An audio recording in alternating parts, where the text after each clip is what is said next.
So I'll call the meeting to order. This is the City Council work session meeting for Tuesday, February 4th, 2025. It is 5:30 p.m.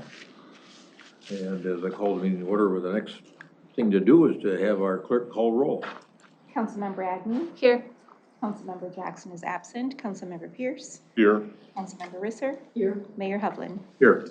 We've got just one topic tonight. That's the beginning of our budget work that we've all been thinking about and concerned about. And we're going to have an emphasis tonight on police and fire. And I'll turn it over to Scott Neal now to introduce the topic with more specificity than I just did. And we'll go from there. Thank you, Your Honor. It is kind of hard to think about. It's February of 2025, and when we're into July of 2027, this would be the night that we started the budget that we'll probably be working with at that time period. So two-year budgets have some advantages to them, but the out year is challenging to us, and I think we found that out in 2024. So what we'd like to do tonight, considering this is the start of our budget process for the City Council, we got a lot of feedback from council members in 2024 that you wanted to have a better idea of how service levels are determined, because really service levels are what drive our spending. So before we talk about that, we just really want to talk a little bit about mission and vision. Mission of the City of Edina is to provide effective and valued services, maintain sound public infrastructure, offer premier public facilities, and guide the development, redevelopment of all lands in a manner that sustains and improves the high quality of life enjoyed by residents and businesses.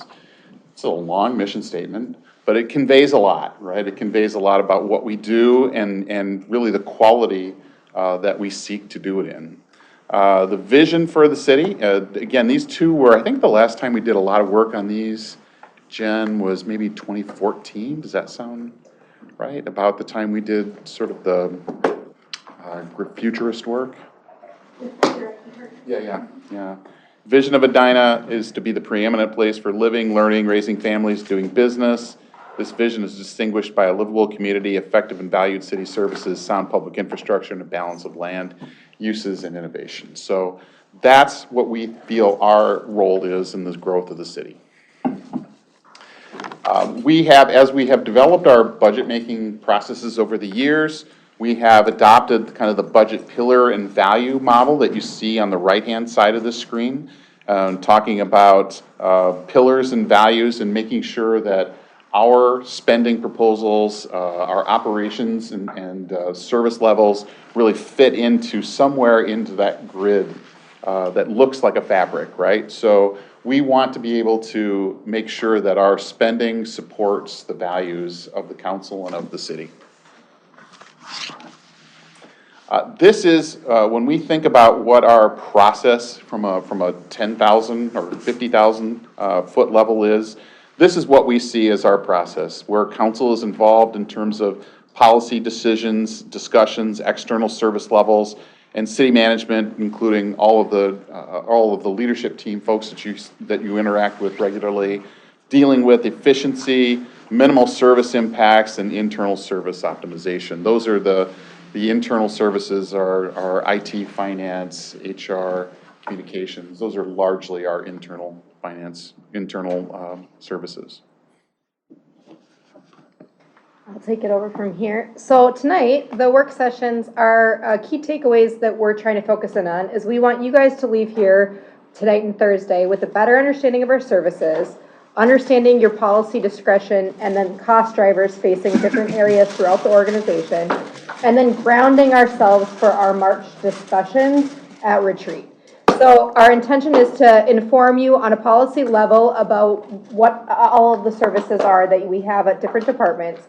We do have a pretty tight schedule. Tonight, there's only 2 departments. On Thursday, we have all of the rest of the departments. So we're going to kind of run it almost like a presentation and kind of keep everybody on track. We do want you to ask questions to understand or clarify if you're confused about something or want to understand what something means. But at this point in the conversation, we're going to ask you to hold the actual full-on discussions about prioritizing what services until we get to that March conversation, really to give you time to think about everything that you're learning and for us to be able to dive in deeper at that time. So the numbers in this whole process that Pa's going to show some stuff is from our adopted 2025 budget. Our 26-27 numbers won't be available until late summer. So we're going to start the process of pulling all of that operational stuff together, but we're just not at that point yet organizationally to be able to really provide you numbers. So this was really like a policy level, service level overview. And the focus is going to be, we are including stuff that is across all funds, but really as you guys, what will be most helpful is probably focusing in again on the levy funded areas, both in a operating and a capital perspective. The other thing that we don't really talk about a lot is, we talk about the what versus how, but the majority of our day-to-day operations are things that you guys might not even know that we're working on. And so this is a little bit of a graphic flip, but with the what on the bottom and the how on the top. But as you think about 95% of what our departments are doing is the day-to-day work of making sure that our streets are plowed, making sure that our streets are clean, day-to-day operational level work. You guys tend to focus in on, the council tends to focus in on the long-term strategic initiatives. We focus a lot on land use, but we don't necessarily get into the day-to-day business about how we do operations. We're going to talk a little bit more about that operations versus policy at a really high level so that you guys understand what kind of services we're providing to the community. And maybe if you have thoughts on we shouldn't provide this service, or maybe we should dig in and understand better what that service is, that's going to be what we're trying to get you to that point where you feel comfortable having those conversations. And this is sort of my disclaimer slide. This is an extremely complex and interconnected organization. We've got over 100 lines of service that we're working on. So let's say that you ask us to further review something. In order for us to be prepared to truly have a discussion and understand the impacts, that's going to take a little bit of time for us to really dive in and be able to get back to you with that. It's also ongoing. So this is a work in progress. We will, if you ask us to look at different things, there's going to be things that we're going to make mistakes on. We might think, hey, this maybe isn't as important to the community, and you guys might hear pretty quickly that it is super important to the community, and that's okay. I think that's one of the things that we're going to ask for as we go through this process, is that we have the ability to focus in. We're not going to boil the ocean. We're not going to look at everything at once. We're going to ask you guys to prioritize what are the things you truly want to learn about first. We're going to take time, and we're going to need a little bit of flexibility. So there might be stuff that we say, you know, that seems like a really minor service, but when you remove that, it actually impacts all of this over here. So we got to figure out what that looks like, and so this is kind of my disclaimer of let's work on this together and figure out what our next steps are as we go along. So turn it over to you, Pa. All right, so with that being said, we will then dive into where we left off in 2025's budget. What does that look like as we are putting together this complicated picture for 26 and 27's budget? What does that schedule look like? So Ari, next. All right, so we approved the 2025 levy and budget in December. That was like yesterday. And then tonight is the first of our budget work sessions that we are giving a service overview by each department. I'll have a schedule of what departments are going when for the two sessions, but just a tentative timeline on what for you to expect in terms of as we are prepping to put together our next biennial budget. It's going to be a lot of work. It's going to be a lot of prioritizing and you telling us what you want to see in this next biennial budget. But what it boils down to is that preliminary levy adoption needs to occur by September. So we have set September 16th as the preliminary levy adoption night. And then December 16th is our other milestone date as we adopt our biennial budget as well as set the 2026 levy. Now, with all that being said, in terms of involvement with council, on the backside, I like to think of it as all the department directors, all the departments, all the staff in finance and admin, we're putting our nose to the grind as we are fine-tuning, providing you the information you need to make adequate decisions as we put together this next biennial budget. And so here is a tentative schedule of what is going on behind the scene, what we plan for this year as we put the budget together. It's going to be a mix of work sessions to special meetings to the council retreat that Ari mentioned that will be occurring in middle of March to multiple work sessions, and ultimately the adoption of the final budget. Now, if I take a step back and I was to say, what did we adopt in 2025 for our operating budget? This is a pie chart showing all funds. So the city adopts both governmental funds, proprietary funds, or enterprise funds, as well as our internal services funds.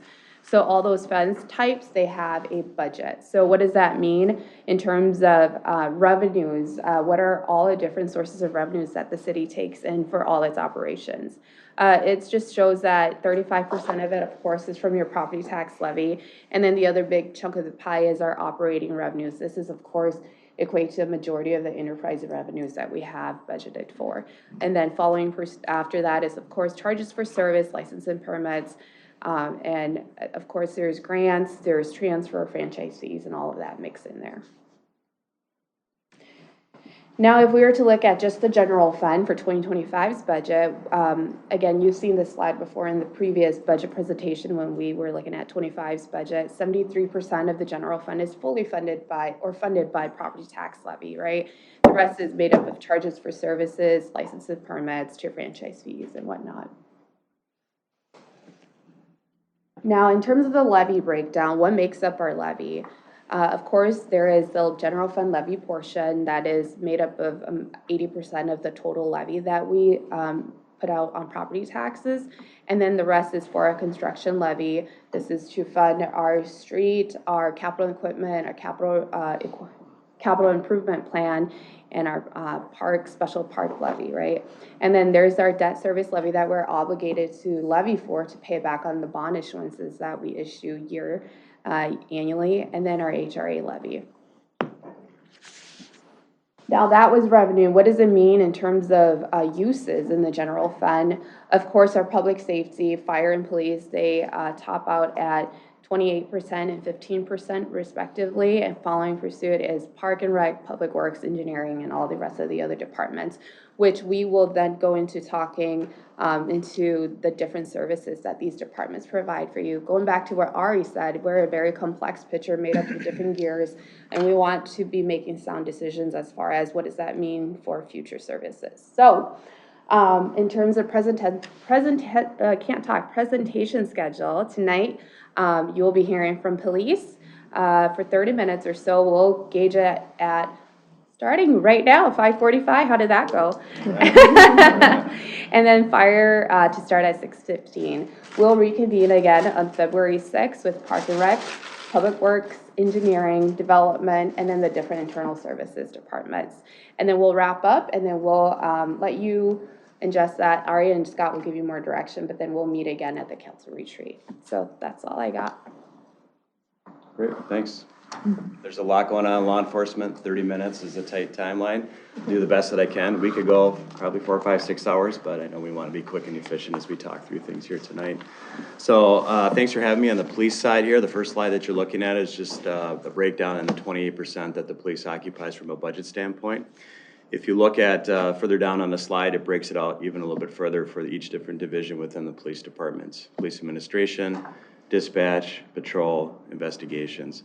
On the next slide, we have a breakout here of our organizational chart. We're going to walk you through a little bit more about kind of how we function, how we provide services, and how we kind of operate logistically in the city. But this at least gives you a little bit of a sampling here of how we break it down. As I talk through these slides, it's important to think about, what our overall mission in law enforcement is to protect and serve. That's clear to everybody. But day in and day out, what I tell our officers all the time is there's really 3 key areas that we focus on in law enforcement for our organization.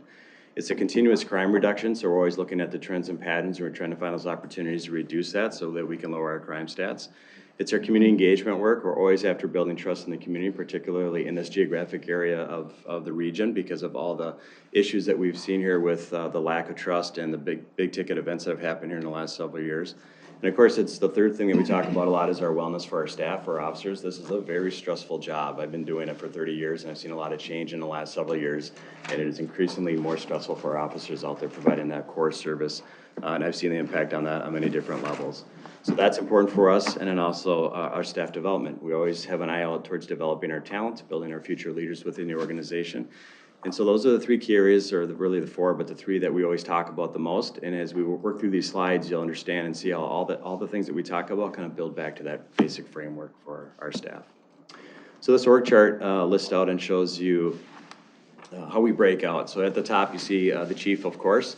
And I won't go through every position, but within each unit, so let's talk about each of those to start off with. On the left side, you'll see the professional standards overseen by Lieutenant Jake Heckert. And below that, you'll see the breakout within that division. So we have an administrative sergeant. The administrative sergeant oversees our training officer, community engagement work, 2 traffic officers, animal control, and our cadet program. Our training officer is very important. That person works Monday through Friday, increasingly in more demand because we have a lot of training standards that we have to provide our officers.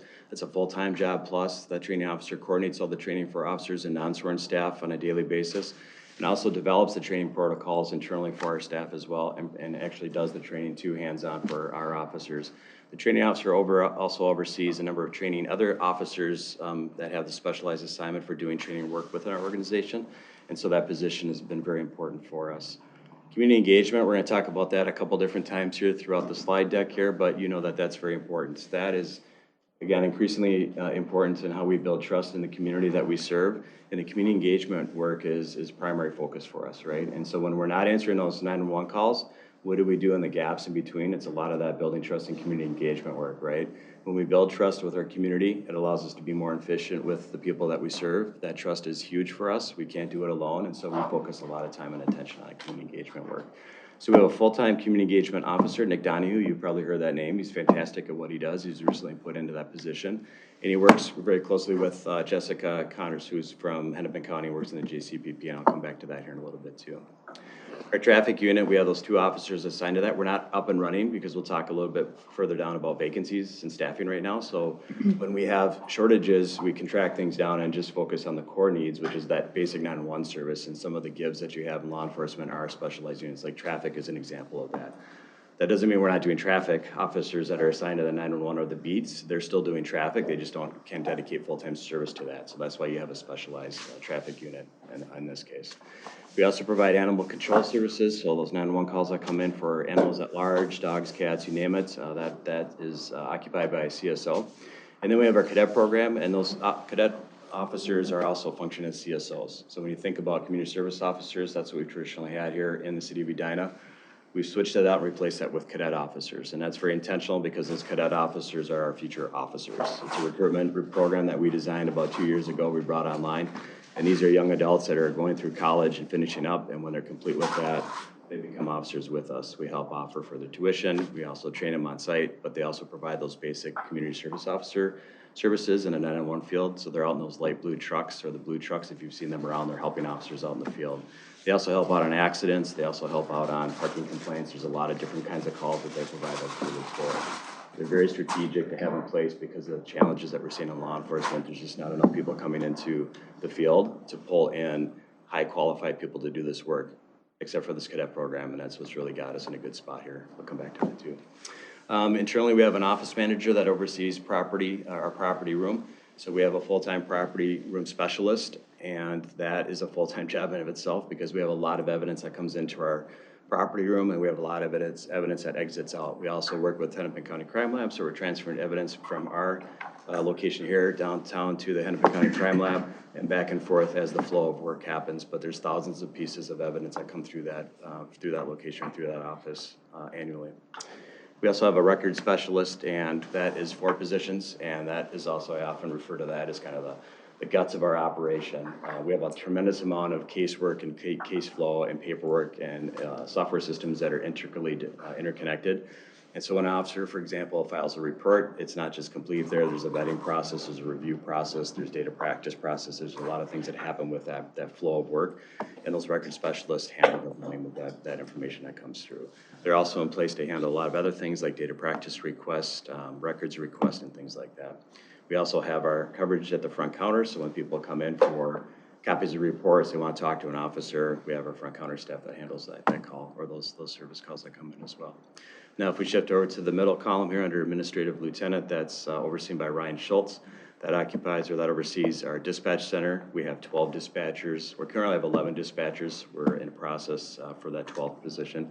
We have I don't think we've ever been up to 11. We've been up to about 10, and so we're in a really good spot, which is great news for us. And so soon we'll be searching for that 12th position. It's a big undertaking to train a dispatcher and get them fully operational, so we're happy to be at that point. But we need 12 dispatchers to successfully operate that. We provide service for the city of Edina and also Ridgefield, and again, we'll hit on that here in a little bit here on the back end. Investigations is a big unit for us, overseen by 2 sergeants. They both work during the daytime. We have 7 general detectives. They provide investigative services for everything from misdemeanor complaints all the way up to homicide cases. Very talented at what they do. The bulk of their work oftentimes now we're getting into a lot more complexities with software investigations, cell phone data extraction, very complex job, but they do a great job back there. We also have 1 officer assigned to the drug task force. It's a Hennepin County task force. It's comprised of several different agencies from across mostly the southwest region of Hennepin County, and it's a full force multiplier. So that detective works with that group. They move around geographically depending on the flow of that casework. They're focused on fentanyl cases. That's a big thing going on right now. But they're also a force multiplier for us. So if we ever have a need where I need to bring in 20 investigators for a serious crime, it's an excellent way to leverage those resources and bring in valuable officers that can help us out if we're in any need for that. But day in and day out, they're working drug cases. If they have them in custody, somebody's arrested on a traffic stop, they get arrested for that. That detective works that case all the way through to charging decisions, and so that's part of their primary focus as well. Our retail crime investigators, you know about them. We've added 2, where we kind of we brought that back because of some serious things that happened at Saltdale about 2 years ago, and so we engaged in good conversation with ownership. We asked them to provide space and help us pay for those 2 positions, and so we were successful in bringing 2 retail crime investigators. That has been really, really good for us out of the chute. We were starting to see some numbers dip, and they're busy. They're every day. They're dealing with shoplifting cases, people coming and going, providing services, but also networking with the businesses and providing preventative tips and working through that as well. So it's been really good for us. We have 2 school resource officers in our high schools and middle schools. Again, those 2 positions have been very successful. School resources have been in the news the last couple of years for a variety of different reasons. We never pulled our officers out. We work closely with the school district because we were always concerned about having a presence in there because of the national implications around active shooters and things that are happening, unfortunately.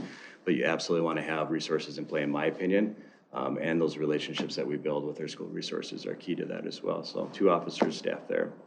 We have a crime analyst in place, and when we go back to our crime reduction strategies, the way law enforcement works, you often hear about intelligence-led policing. So our crime analyst is constantly digging through crime trends, volume of information coming in. He has access to software. He's analyzing that data. He feeds that back to our patrol officers, to our command staff. We set them up in our meetings, and we talk about those trends and patterns that we're seeing that are happening in the Edina and also in the geographic area, maybe Minneapolis, for example. And we take that information, we provide that for officers, so it gives them some direction on what are you looking for every day when you show up for work, what should you be doing out there. It's driven by that analyst and that crime information that's coming in. So he's in charge of those patterns. He's also working in investigations, so he helps our investigators with casework as well. So he gets involved with putting together slides for prosecution, and he'll put together kind of the picture, if you will, of what happened to lead to that successful prosecution in some of those higher profile, more complex cases, so he's quite busy. And then on the right side, we have our bread and butter, which is patrol, and that's overseen by Dave Vinny, our 3rd lieutenant. And we've condensed this way down, but just to give you a snapshot of how our shifts are set up, we have day shift and night shift. They work 12-hour days. On the night shift side, you'll see that's overseen by 4 sergeants. Each night shift and day shift are split up into A and B sets, so there's 2 different sets. So of the 4 sergeants, 2 work A, 2 work B, and then that breaks down for the officers. So on the patrol side, again, for night shift, you see 14, so 7 officers on A and 7 officers on B. Our minimum staffing is 5. So it's a minimum number of officers that we have to have out in the field to satisfy what we call zones. We have 4 different zones, and we can't drop below that. So if we have sick, if we have vacancies, sometimes we have to post for overtime to backfill those positions if we get to that point. And we also have a minimum of 1 sergeant for each of those shifts as well. So we have a cushion of about 2. And I'll come back again and talk about, why do we have vacancies or shortages? There's a lot going on with training, FMLA leave, all vacation requests, and so we have to have that buffer in place so we can accommodate and provide for that time off. But this is how we arrive at that number that you see here on this organizational chart. So this table just kind of digs a little bit further into some of the basic requirements and the things that we do from a statutory or quality of life standpoint, kind of the the absolute needs that we have to have and some of the breakdown of the quality of life. I'll go through these pretty quickly, but the first two are pretty obvious: law enforcement, emergency response. And so that's by statutory requirement. That's a core need that we have here to provide resources and keep the community and city of Edina safe. We have our own 911 dispatch center here, provides dispatch for police, fire, EMS, and also for public works when needed. And that's a requirement, obviously, we have to provide that service. It's key to point out that we have a cost offset because we partner with Richfield. They provide money, they pay us for the service as well. So that was something we negotiated in when we have our new CAD software installed, which has been great for us. We also have the traffic safety and enforcement side of things. So that's more of a quality of life. We talked through that a little bit about why we want that. I also like to point out the number one complaint that we have here in Edina, as you probably know, is speed and traffic for us. And so we're feeling those complaints every day. So there is a need to have that traffic safety in place to provide that service back to the community. Mental health response and social work has been really big because the problems continued to grow over the last 5 years. It continues to go like this, right? For a variety of different reasons. I reflect back on COVID, the impact that that's had on people, and mental health cases have gone up. But 911, police and fire still respond to those cases. And so we then, as you know, went in about a year and a half ago and then redesigned and created the alternative response team. And that's been just fantastic for us out of the gate. We partner with Richfield. We partner with our fire department. We have a paramedic on staff. We partner with Hennepin County social worker. And we have our staff on site, and that unit responds to those 911 calls for mental health cases that come in. And what it does for us, it allows the officers maybe to pull back just a little bit because they don't need to go to everything. But it allows the really trained professionals to come in and triage and understand maybe what resources somebody might need. So it might not require full-on officer, paramedic, firefighter presence, but they then can help kind of triage what the situation might present itself as and then kind of find the right remedy. They also go in, absent those 911 calls on the back end, and they also provide follow-up care. And so if somebody is calling 911 quite a bit, they're a high user of 911 services, they will track that, they will go in, and then they will have conversations and do follow-up care, and then just continue to work with that patient just to figure out what can we do to offer help so we can start to get people out of the position of calling 911 when they're in crisis. Kind of, in other words, trying to help and treat with whatever issue might be going on absent those stressful moments in time. We were just asked to speak at the Minnesota State Chiefs Conference on this topic because we're being viewed now as really just being in the forefront of this work on the law enforcement and fire side of things in this region of Hennepin County. So that's a credit to the work that they're doing here, but that's been really good for us. Emergency medical services, we have a great paramedic crew here. Just to point out, police also go respond to these 911 calls. We go hand in hand. Sometimes we get there right away. Sometimes they get there about the same time, but we work together and coordinate those services. We've talked a lot about the great quality care that patients receive here, and our response times are really, really faster because of having that presence out there in the field. Crime prevention and analysts. Crime prevention, again, is key for us. I talked a little bit about that crime analyst, so I'll skip over that because we've covered that. And in animal control, we get a lot of those calls that come in, so we have our CSO and our cadets that handle those 911 calls that come to us. We already talked about our school resource officers, and that's a quality of life. It's not an absolute necessary need. However, again, going back to the work that we do in those schools, I think it's key, right? To maintain those relationships, work with the youth, have a presence on site. We have a great relationship with the school district, and that's been going really well. Criminal investigations is absolutely required. I would, in fact, offer that. It's getting more and more complicated. We're really tasking our detectives with a lot of work. These cases are getting more complex. I used to be a detective many, many years ago, and I operated under a pager system, and that was about it. Now everything is in these cell phones. We have specialized software that pulls and extracts data out. Link analysis, we're using software like we never used. It can take time and it creates volume, but you need to do that work for successful prosecution. So the duties and the responsibilities of this position are getting more complex. And we've had success. We've had some high profile stuff here happen, but we've been, credit to our detectives have really been knocking it out of the park. They come back and we've made arrests and we've been successful in prosecution. And again, that's a credit to the work that they do. Really talented people there.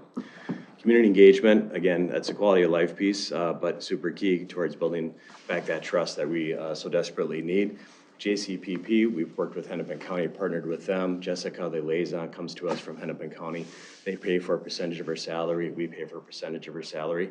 And the work that she does is fantastic. So if you've heard about Circle of Discipline as an example, she's into the schools, working with kids, bring them into the Circle of Discipline work in South Minneapolis, and then has a bus system set up to bring those kids in for programming, working out and training and mentorship and things like that. So it's that kind of work for kids and our youth in particular that really is opening the door to understand what law enforcement's about, because we're strategic and we have officers involved with that. So again, it goes back to the building of trust. Special events and planning and security.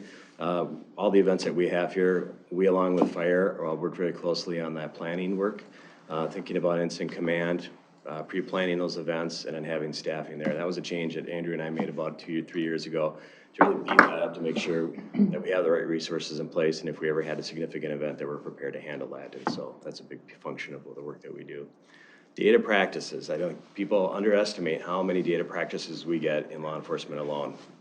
Sharon gets a lot, and we get a lot, but it's every day. And when you think about body cameras, that's a game changer too. All that data that's stored on the body cameras and information coming in, that was a big request and a requirement for agencies to do that, but it comes with extensive data storage and also following through with the requirements of data practice. And so we get a lot of those requests every day. We have to satisfy that and we'll work through that. So when you think back to our record staff, that's a bulk of the work that they do as well as satisfying that requirement.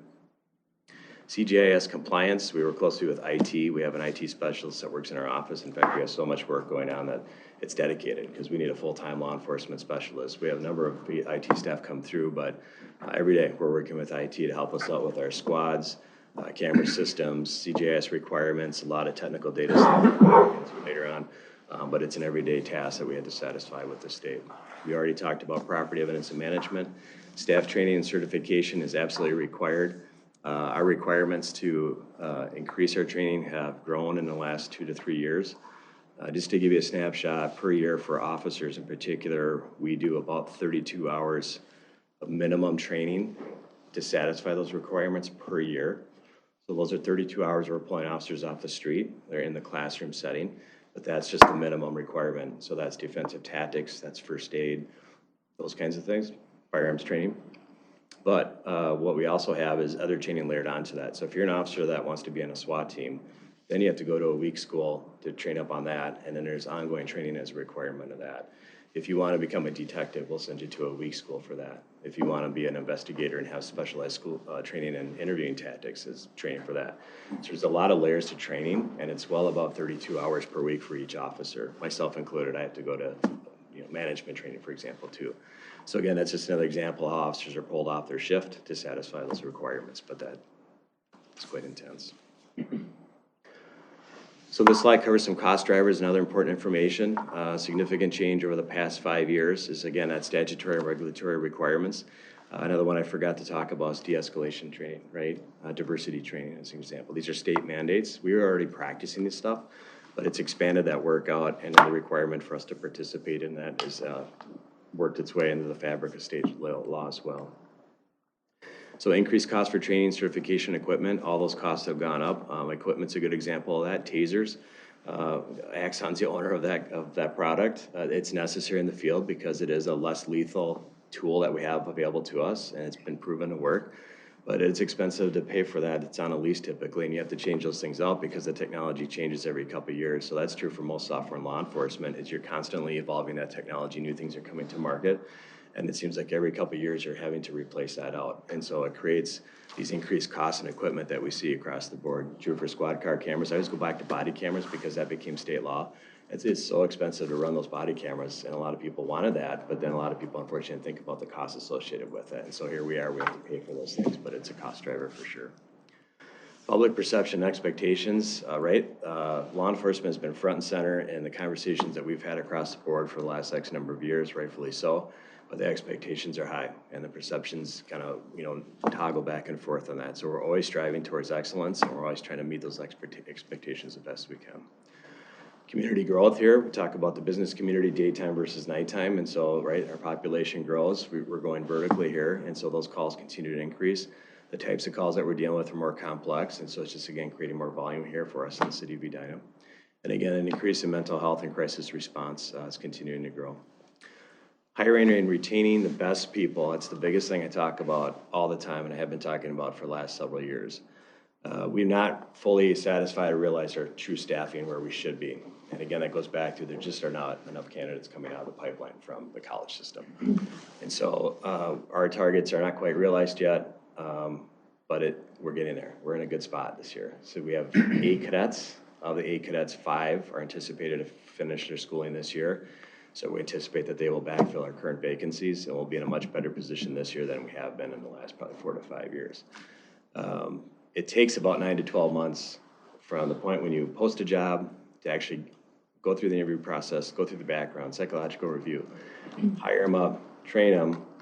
We go through like a 2-week academy here, get them out on patrol, or what we call FTO. So one senior officer is paired with a new officer, and it takes about 9 to 12 months to kind of get to that completion point where the officer is by him or herself out on the street running the squad car effectively. So it's a long time.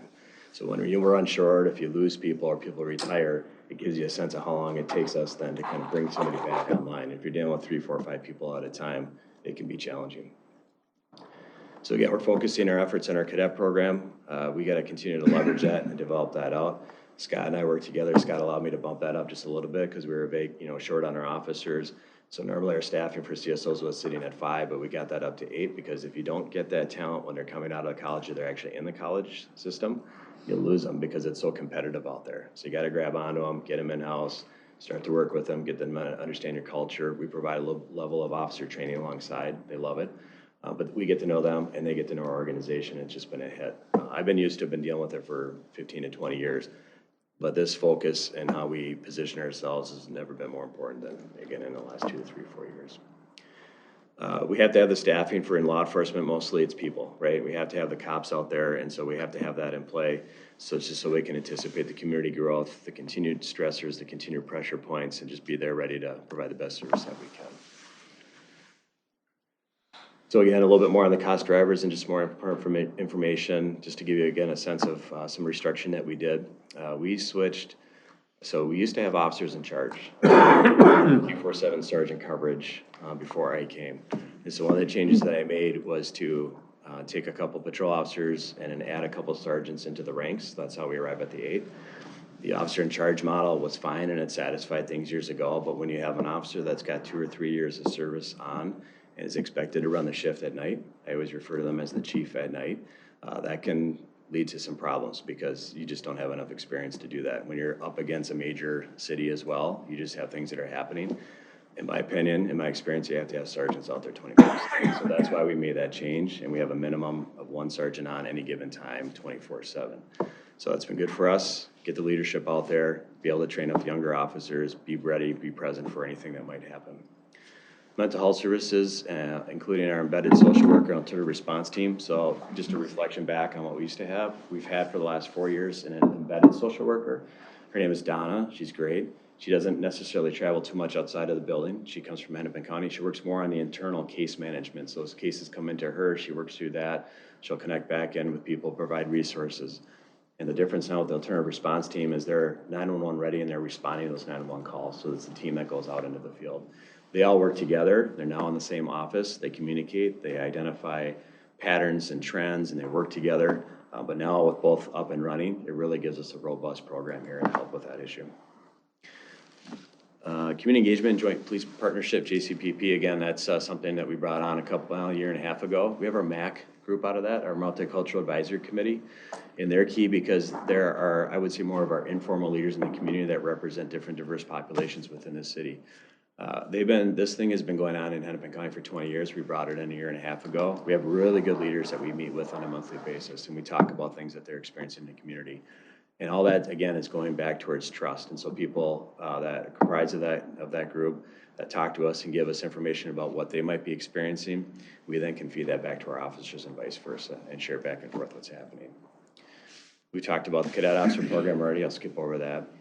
And then lastly, I'll talk about fiscal responsibility and the eye that we have towards when we think about adding programs and then leveraging resources. I want to identify a couple of things here because I personally like to negotiate and get into contracts with people to help us out financially. And so I think we've done that in the last couple of years.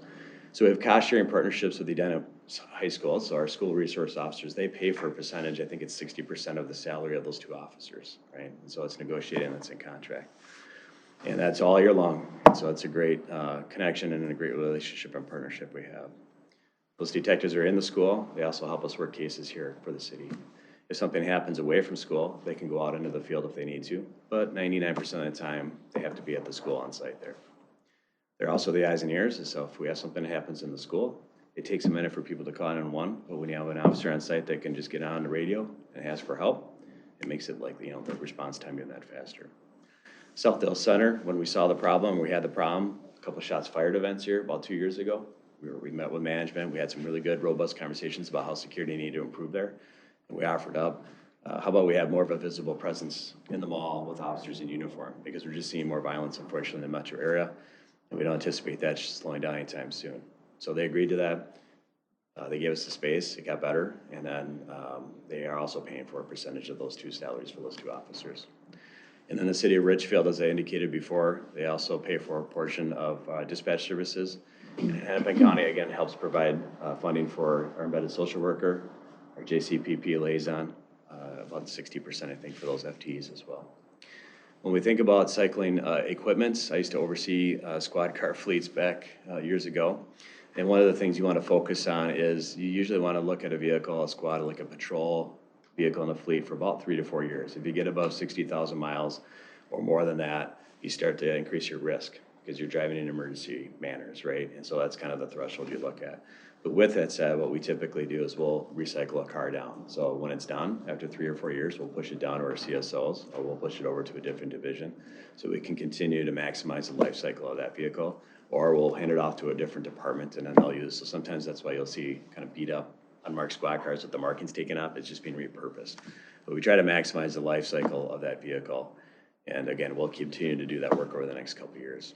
We also utilize state and federal grant funding to the fullest extent that we can. We are getting money from the Auto Theft Task Force, or the Auto Theft Group out of the state. That is money and funding that helps us fund a partial investigator and also equipment. So if you think about the flock cameras that we have, the license plate reader, they help partial fund that software out there. IC Poet is a grant opportunity that came to us this year. The state is offering funding to take, it's a pathway program, so somebody that's currently working in a career in non-law enforcement, this program allows for us to do a posting, get somebody in the door that wants to do a career change, and then this state funding will pay for the education for that person full-time while they go to school. They don't have to be here. And then when they're done, we'll make them an officer with our department. And so that's funding that we're getting from the state to do that. And we have somebody identified and we have somebody on our payroll that we're taking on right now. We're just getting them set up for the back end of their college career. So in about 3 months, we'll have that person on as an officer. So that helps us fill the void too. And we leverage Edina Crime Prevention Fund. You know that they're a fantastic nonprofit organization that receives donations. I've talked to them personally about next couple of years, we might have to tap on you guys a little bit more to help us out with some funding opportunities as we talk through the budget kind of stuff here. But we'll work with them and ask them to help fund some things. The license plate reader technology is one of the better examples. We went to them, asked them to help kind of start up that program and get about 10 cameras out in the field. We had success with that. And they front loaded that, and then we've moved that into our budget here for the remaining years. So I just want to point out that we're constantly doing work to ask for other help besides our traditional budget process as well. Okay, that is it for police. I've left you with 1 minute to ask questions. Sorry about that. Go ahead. I have a request. So this is great going through the structure of the service. It would be great for all of these. At some point, this could be in March, right, for the retreat, that you go through and whatever recommendations you are making, tell us what it'll feel like. Here's what you will experience. And so I'm not necessarily talking about quality of service, but just tell us, right, this is, if we make that change, here's what you're going to notice, here's what you're going to feel, here's what you're going to experience. And quality of service is part of that, but I want a little broader view for whatever changes we're expecting or projecting that we'll make. Sounds good. Yep. I really appreciated the slide where you had the 5 items that drove cost, and one of them, it might have been articulated a little bit differently, but population growth was one of the factors. And as I sit here and I listen and, hear about all of the services that are provided, my biggest concern in terms of the budget is that we are driving up population, and this has to do with our policy, which is our purview, and just thinking about some of the way that we are not embedding relevant information makes me incredibly nervous. And I know we tend to do it project by project, and so we'll say, oh, this project is not going to require another full-time officer, but yet it's going to contribute to your workload. And so I do really appreciate the 5-year span that you reference. And it would be wonderful for the March meeting if we could have some data as to just how much more work we have put on both fire and police in terms of increased population. Because we can't talk about service and maintaining it without acknowledging that reality. All right, to keep us on schedule, I'm gonna turn it over to you, Andrew. Perfect. Todd said age before beauty, so he went first and I'm next. And thanks for finishing on time. I'll try to keep us on track too. This is the fire department. You're gonna hear about the fire department tonight. Todd kind of explained the difference with the percentages and where they're assigned to, that with fire being 14%, building inspections kind of covering themselves with the fees that are charged for inspections and associated with the permits. And then public health with 1% of a little over 1% due to a lot of the funding that comes in as part of our community health board. There's 71 full-time employees. That's what that mark is. And the items that you see in black, those are very similar to other cities. You can go to many of the cities and have very similar services. The ones in green, and there are more of these, we didn't list them all, but the ones in green are really unique to Edina. Ambulance service, we're the only fire-based ambulance service in Hennepin County. The Task Force 1, we'll talk a little bit about that as we go through this. Our training facility, which we supervise and oversee, organics recycling management, rental inspections that we're doing here. Those aren't only unique just to the city, but they certainly aren't in every single city of our comparisons. And then residential redevelopment coordinator. So I would just point those out at the start of this. This is the divisions of our fire department.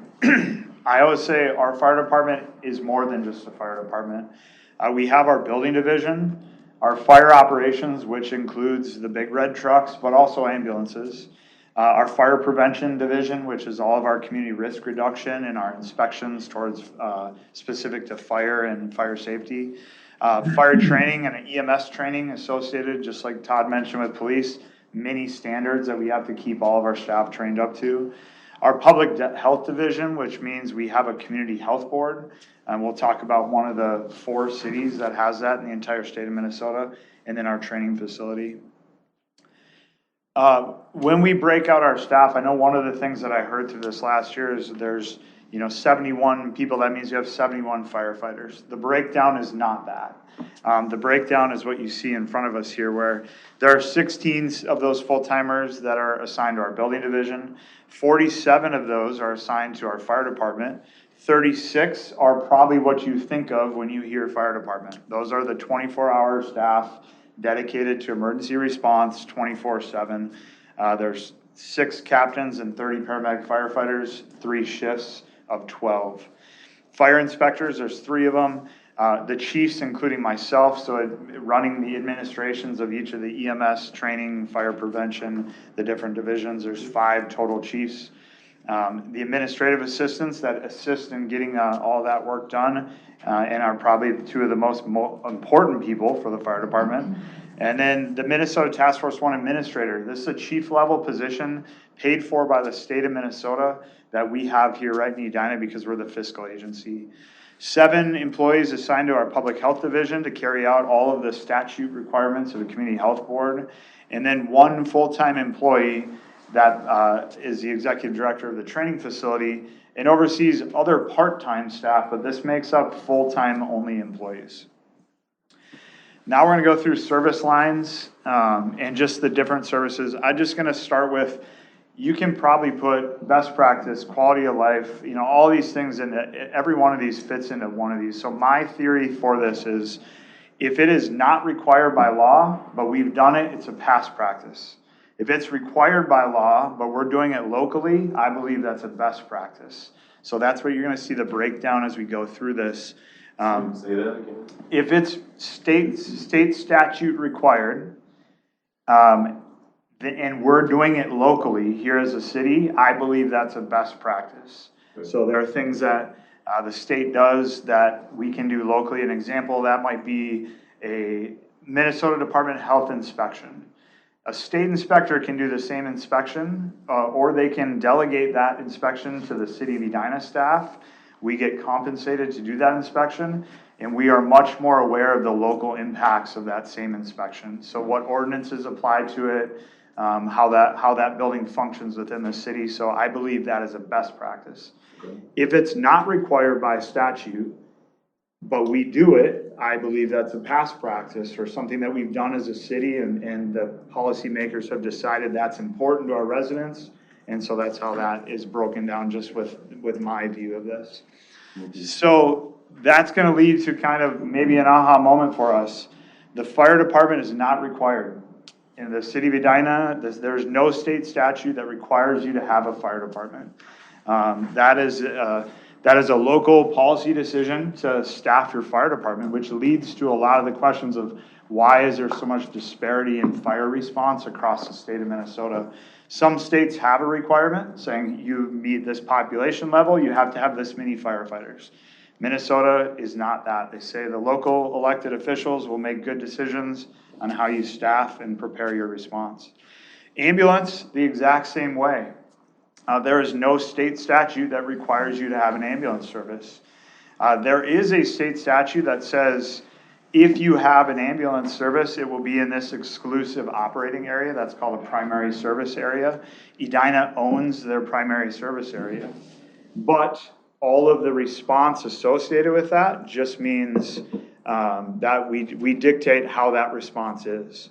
It says you have to have an ambulance and you have to go when someone calls, but it doesn't say how fast, is that same day service or 2 minutes. So there is no state requirement. The city of Edina could say we don't want a fire department and we don't want an ambulance service, and everyone good luck. It's not practical, but it is actually a state statute, or it isn't a state statute, so it's not required. Fire prevention and inspections. This is an industry standard to me. This is a community risk reduction. This says let's get proactive about fire prevention. If you look at the history of fire prevention, there were many disasters in the country that now fire prevention has reduced the risk for individuals. They try to get ahead of these. It's a lot better to prevent them than to respond to them after the fact. In my perfect world, we do the same thing with EMS prevention, trying to get ahead of these problems that exist. But fire prevention is an industry standard now. At one time, it wasn't. It was just we're going to respond to the incident. But that's a service we provide. The fire department training and safety, there is statute requirements. If you have a fire department, you must train to this level. And so some of those are federal and state requirements to license firefighters to make sure that they have the minimum qualifications to do that position. And then the continuing education, especially for our department, for paramedicine and fire response. I talked a little bit about Minnesota Task Force 1. That is the state's urban search and rescue team. This is an internal policy for us because we are the fiscal agent. We're also it's a decision the council made to be a host agency for the state. So we have a truck, equipment, and 18 team members that if there's an incident in the state of Minnesota, they would call on us. Edina, Minneapolis, St. Paul, Dakota County, and Rochester are the 5 agencies that make up the state team. So there's 200 members total, and Edina is one of the agencies that has this vehicle. Because we have it, we have the immediate access to that equipment on it. We can utilize it, we train on it, and we have staff that are better trained because of it. That was a policy decision that the council made to support this. In addition to that, we're the fiscal agent for the Task Force 1. So that is a joint powers agreement of all the cities involved, and the state of Minnesota reimburses those agencies to have this equipment and staff and respond to the entire state of Minnesota. That's a position that benefits the fire department and the city because the task force administrator is administers this team and is located here in the city of Edina. So they are involved with all the discussions at the state level, in shaping the team, making sure all of our members are better equipped and able to respond to any incident across the state of Minnesota. Emergency management is I skipped one. Fiscal agency for the training facility. I talked about the South Metro Public Safety Training Facility. You are all well aware of that facility in the city of Edina. We are the fiscal agency for that facility as well. It's a joint powers agreement of the multiple cities and Metro Airport Commission that are a part of it. And then we oversee it, supervise it, have additional resources through finance, HR, et cetera, that help run that facility. I think that's an internal policy that's very important because it benefits us by having in our community. Todd and our staff can go down there, still be in the city and able to respond and get really top-notch training for all the public safety disciplines. And then, I just wanted to say, fiscal agency, one of the keys to fiscal agency is Pa and her team, right? They're paying their bills, they're counting their money, they go to meetings and make presentations about financial condition. And we're doing that not only for Task Force 1 and the training facility, but also for South Metro Cable Commission, Southwest Cable Commission. Emergency management, this is again, a best practice. You should have an emergency management. You have a county level, a state level, a federal level, and then locally. So the fire department, there's not a position assigned to it. By technicality, the fire chief is the emergency manager here, and so we work through having localized plans. If there was a major catastrophe in Edina, it's very likely to be a bigger impact than just the 16 square miles of Edina, have bigger countywide impacts. So we start and have additional support throughout this from county, state, and federal support as we go through an incident. We're going to move into the community health board, and this is a really important takeaway. This is a statutory requirement if you choose to be a health board. So if you choose to be a health board, which the city of Edina is one of 4 cities in the state of Minnesota. Edina, Richfield, Bloomington, and the city of Minneapolis are the only 4 cities that have a local city community health board. Every other health board in the state of Minnesota is a county board. Why do I think this is a best practice? Because it gets you local decisions around benefiting your residents. The city of Edina made this decision many years back. This decision goes all the way back to having a health impact in the 1800s. But this statute, Minnesota Statute 145A, says if you are a city and are in our community health board, you have to meet these 6 requirements. And it lays out what this community health board has to do. This is a council policy decision to be a community health board, and I think it's benefited the city of Edina because of it. As we go through this, you can see here now, many of these items are statute required because we're a health board. I put a best practice here because, again, we're administering that locally. We have many examples, and we can go into that in March if you choose to, of what happens just the farther you get away from the problem, the less you care about it. And so we have local individuals, City of Edina employees, who are very passionate about making sure that residents are taken care of and taking care of these state statutes. So food pools, lodging, licensing, and inspection is done here by our public health division. Public health nuisance investigation and enforcement, local public health services, and foundational public health services grants. So many of these have grant resources that come through from state and federal dollars that reimburse and support these services, but this is an example of a few services that are state statute required because of our decision for a community health board.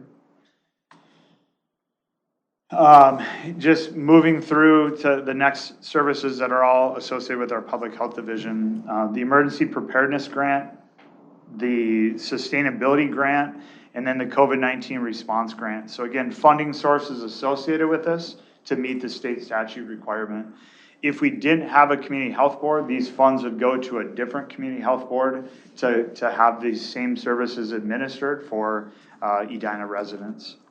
All those are a best practice, and I missed the CDC infrastructure grant service. But that's why you see the lower impact of our public health division with only 1% of those services that are really aren't covered by grants or associated with dollars that come in through our community health board.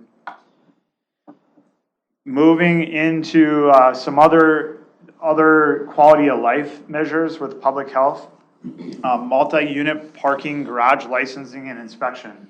Doesn't sound like the best job to go out and inspect parking garages, but I can tell you the impact of those inspections are very important to our residents.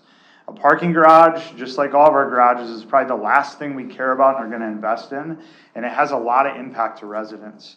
And so we have a service here in the city, which is a past practice, but really associated with risk management, to inspect these and make sure that they're structurally intact, that the facilities are taken care of, and it will prevent further harm to residents that are living in these properties or visiting these properties, with air quality, safety, parking structures, and with parking structures that have attached to housing units. Those are funded completely by license fees. Property maintenance code and enforcement. This is a quality of life measure.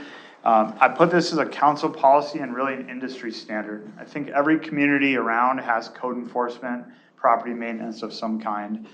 This is a difficult job, a difficult service for our public health staff that just work through the different challenges that people have interpreting code, applying it to people, really, neighbors, and working through challenges. So the property maintenance code enforcement is standard and a standard municipal practice for kind of maintaining these structures, and a practice we do here through public health. Body art licensing and inspection. This is statutory required, a best practice. It is funded by city fees. If we chose to not do this service, someone in the state would come do this inspection, and I believe that it's done best here locally with our staff. The opioid settlement funding services. This is a stream of funds that was part of the settlement for the opioid epidemic. And so these services are required to be provided with the finances that were part of that settlement. And it's something that our public health division works through a collaboration to administer here locally. Tobacco licensing is a statutory requirement, industry standard, and municipal licensing kind of takes care of that. In collaboration with the PD, they make sure that those licensing and all the facilities that sell those tobacco services are compliant with state statute. And then newer to the public health division, but maybe a little bit more noticeable now, is the cannabis low-dose hemp edible registration and inspection. There's a big change with this, and you guys have been a part of that conversation. But this low-dose requirement is a statute requirement. It has licensing and inspection associated with it, and our public health division carries that out, along with the next steps of that new licensing process with the state. The state's changes around cannabis and THC. Still in the public health realm is our cannabis substance use prevention grant. So grants associated with, it's a statute required because of the cannabis licensing. So we use the funds to help train, educate, and make sure the residents know about cannabis and substance use prevention. And then residential recycling program management. Quality of life, this is a county requirement. The county requires each city to offer services. We have this as a quality of life and kind of a council policy because we've made a decision to manage those services. We could make a decision to say it just has to be offered. The council made a decision that we're not only going to offer it, we're going to make sure that it's done correctly. And so that is the same thing with our organics recycling program management. The council, the county ordinance 13 requires this from a city to be offered. We made the decision to say not only are we going to offer it, we're going to make sure that it's done here locally. And then building inspections, although it is a huge impact in the city with the development and all the remodeling and permitting, it only gets 2 lines here, and that's a statutory requirement. It's a best practice because if we chose to not have a building inspector, the state would accomplish this. They might actually turn us away if we said, you gotta come do Edina's, because it's a lot of work. But it is a statute required, and we're doing that locally, which again, I believe is a best practice. We're designated to have municipal inspections, and the administration of this and the inspections that are conducted are paid for by the permit fees associated with that work.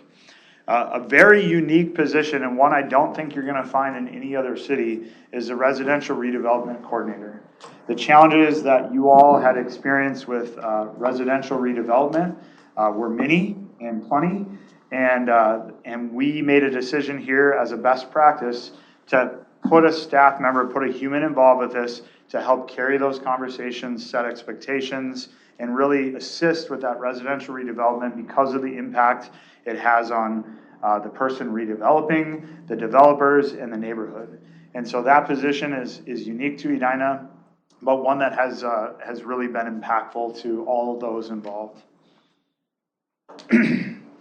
Cost drivers and other important information. So you're going to hear me talk about the fire department service response policy. And, you know, we have a fire department staffing study and we have a station study. And during our discussions last year, many people said, we have a good fire department. We have a great fire department. And I agree 100%. But really, how do you define that? Because each one of us is going to answer that differently. What I believe a fire department service response policy will do, we'll be able to set that expectation of this is what we believe good is and answer that question. Good is customer service, but it's also expectation of service. And so we'll talk a little bit more about that as we get to our recommendations. Just like the police, hiring remains a big, important, not only cost driver, but an important factor that we have to make sure that we're ahead of. The fire service in Minnesota has not had a lot of full-time staff up until the last 5 or 10 years. I just told someone I walk uphill both ways, just like my mom and dad did. But when I tested in 2013, I sat in a room of 100 people just to test to get an interview. And now we have open interviews, a candidate pool that is a lot different than it used to be, which makes hiring much more challenging, an experience reduction, a candidate pool reduction, and the same challenges that we've saw in police are coming to a fire station near you. So those challenges exist with the length of time it takes to train someone up, to get someone here with less experience, put them into a system that has high demands and high requirements of our staff. And then when one person leaves, just the timeline to get another person in costs us overtime and backfill. And so that is certainly a cost driver and important information you should all know. Capital expense escalation, it's not a surprise if anyone's been reading the news for the last few years, but the escalation in price is overwhelming at times, unbelievable at times, but apparatus, station, and equipment are expensive. Our ambulances, engines, tower are all very expensive vehicles. They're expensive when we purchased them in 2019. They're expensive to replace in our 10-year replacement cycle. The engines we purchased for $754,000. That same engine today is $1.2 million. The ladder truck was purchased for $1.2 million. That same ladder truck today is $2.2 million. And so the cost impact of that is really hard to palate. It's really hard to prepare for, but we are doing our best to try to figure out alternative solutions, just knowing we don't have to have fire trucks, but I believe that we all think that we should. And so how do we just make the best of those facts, knowing that the cost drivers are really out of our control? Value alignment, this goes with quality of life versus overall service expectation. It's important to me to meet the council's needs. I think it's important for the council to meet the residents' needs for service expectation. The quality of life survey is a very proud survey for me. It says we're the number one out of 300 fire departments as far as ambulance service. And I believe that, and I've told Scott, more people interacted with our fire staff out in the community at public ed events and at the grocery store as they were getting meals for their day than called the ambulance when they took that survey. And so I believe our customer service is very high. I'm proud of that survey, which talks about customer service. I think we need to make sure that our overall service also meets those same needs with a discussion that we can have. What other environmental impacts and climate change? These are drivers of public health initiatives.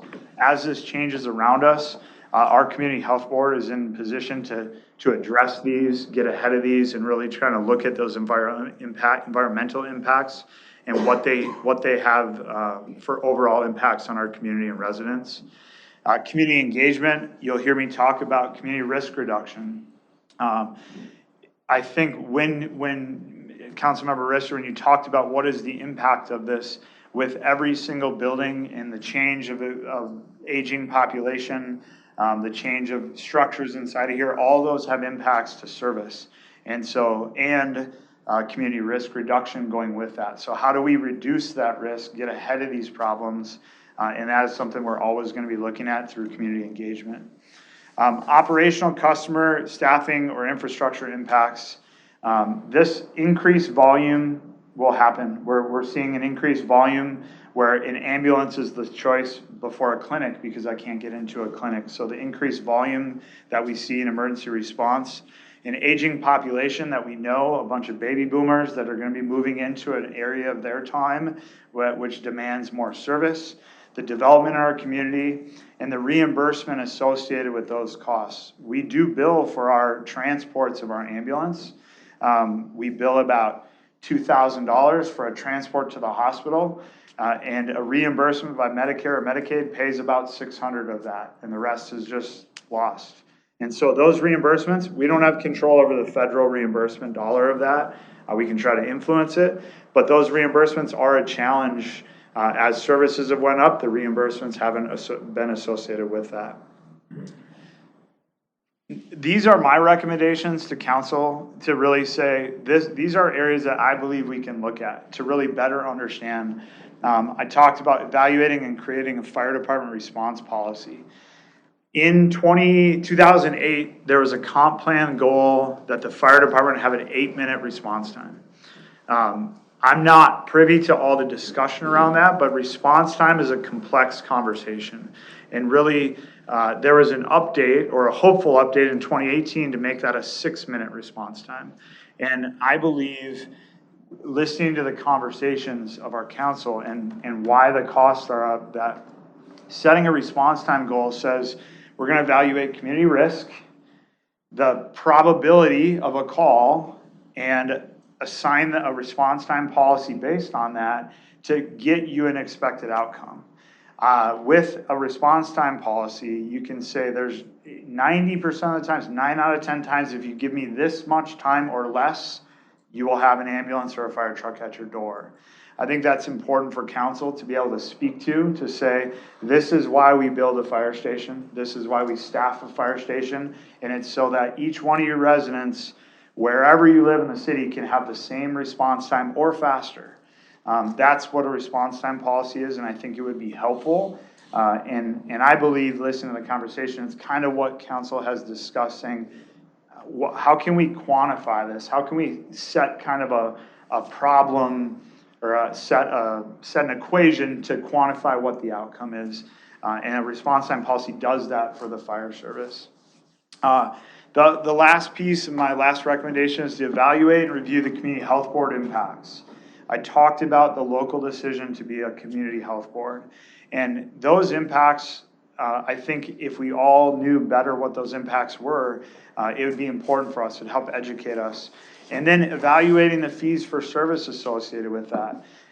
The public health impact is 1.32% of the general fund.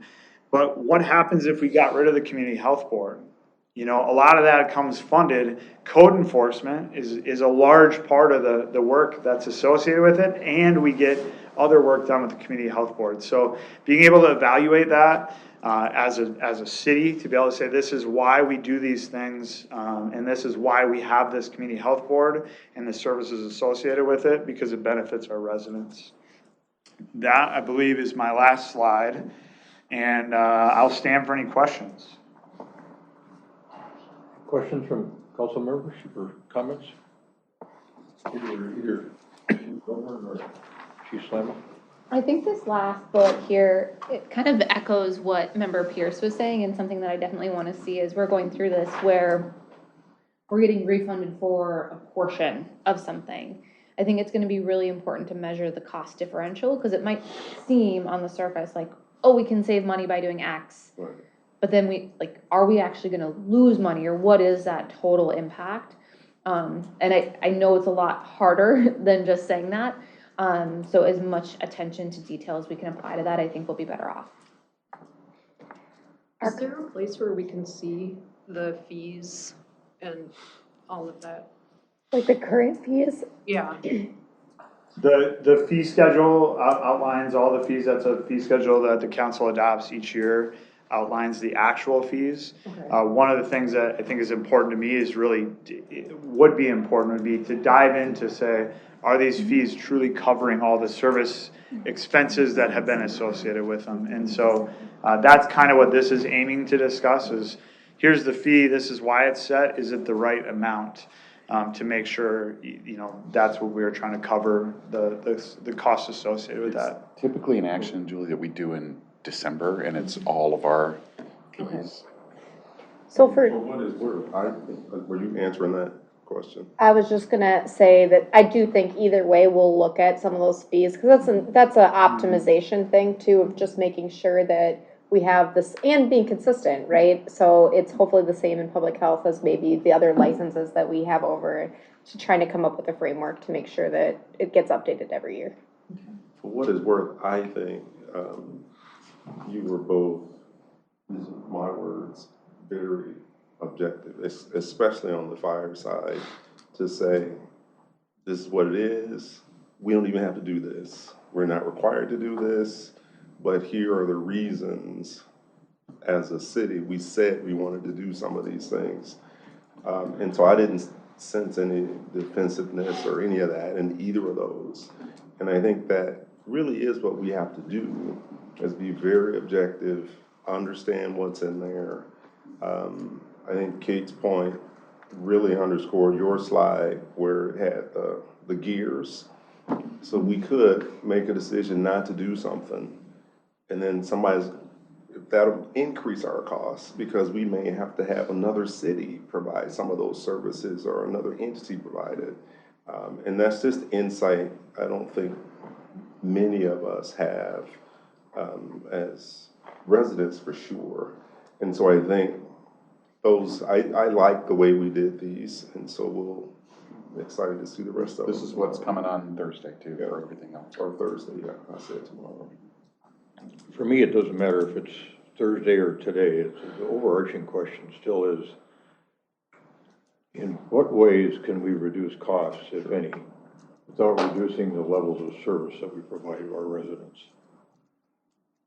And all of this information helps, but you're the only ones that lead your departments that know if there are cost efficiencies that can be achieved without reducing services.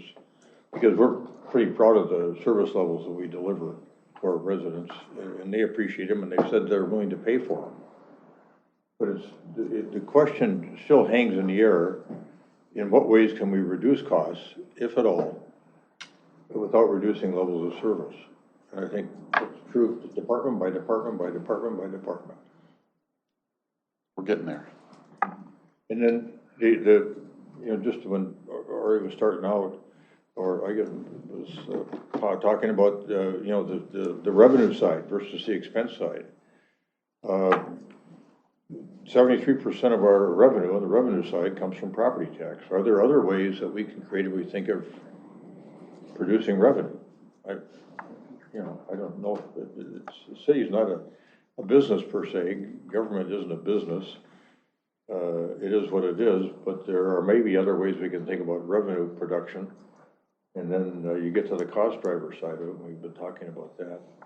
And then Julie raised the issue of, and this is one that you and I have talked about over the years, is as we continue to grow and have growth, and you guys have alluded to the consequences of growth, how do we go about evaluating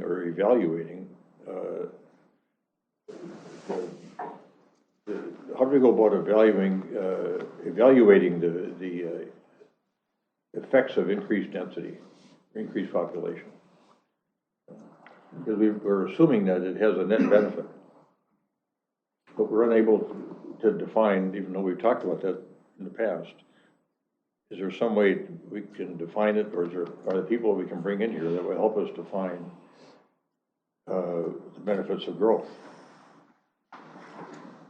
One thing that really concerns me is and I've been digging into this a little bit more, but for the developments that carry the greatest increase in population, the multifamily, we tend to zone PUD, and I've started calling it proprietary zoning because it is zoned to one developer's site plan. Okay, and so that is the only developer. We make that zone. They can't move forward, they can't make it pencil out, so we give them TIF. That means we are delaying the flow of the revenue that would come from the increased property tax for decades. And you do that once, twice, you keep doing it, and I really think we need to move away from this model. I think it's diverting revenue that really needs to flow to the general fund. Well, that's an assumption, but that would be a good assumption to drill down on, Then let's do that, because to see if your assumption is accurate or not. right, and really get the data on how many units have been built through TIF financing, and what those numbers are, and how much revenue has been diverted from the general fund, and all of that. I think we need to look at that. Yeah, and I think just to echo what you were saying there, I think there is financial benefit too to the increased density. There's the financial benefit, there's the soft benefits, we could say, and then there's the other side of the equation. And so I think getting some more of that down on paper and understanding it might help in driving some of these discussions too. Yeah, one of the soft side parts of it, I think, is as we've grown, we're adding people to our community that we hope will stay here. Because right now, 75% of the people in our town don't have kids in school. But they don't want to leave Edina. So their house isn't available to purchase, And there's some factors here that are in play with respect to growth that are hard to quantify. I think the other part, and maybe this is something that can be answered, is how does that then also compare to the cost of the aging population? Because we keep seeing that as well. And I'm curious how we weigh kind of those multiple factors. Yeah, that's a great point. But at the end of the day, this is about reducing our costs. And so I don't disagree with Ann, the same quality of service.